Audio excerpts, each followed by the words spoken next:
俗话说，冬吃萝卜夏吃姜。今天咱们来做一个美味的萝卜馅饼，皮儿薄馅儿足不破皮。先在盆里倒入300克面粉，加2克盐，增加面的筋性。然后用220毫升的温水和面，边倒水边去搅拌，一直搅拌成比较稀软的面团。盖上盖子，先静止10分钟。时间到以后再回来搅面，很容易就能搅到光滑细腻了。再次醒面半小时。我今天买的是高青萝卜，给它刮成细丝，放在一旁备用。准备一块五花肉切片，再剁成肉泥。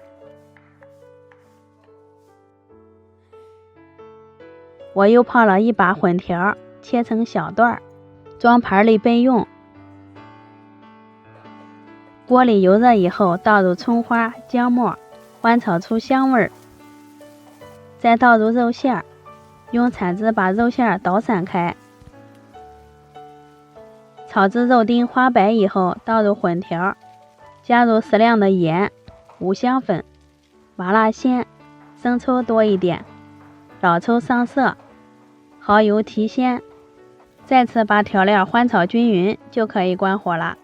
倒在盘里，晃着凉透。锅里水开以后，加一勺盐，倒入萝卜丝焯一下水，约烫上20秒，控水捞出来。倒在盆里过一下凉水。晃凉之后呢，挤出里面多余的水分，再切成小段，好方便下一步的包子。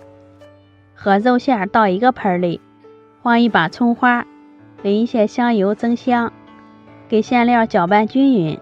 哇，这个馅太香了，放一边备用。面团也醒好了，用手轻轻就能拉很长。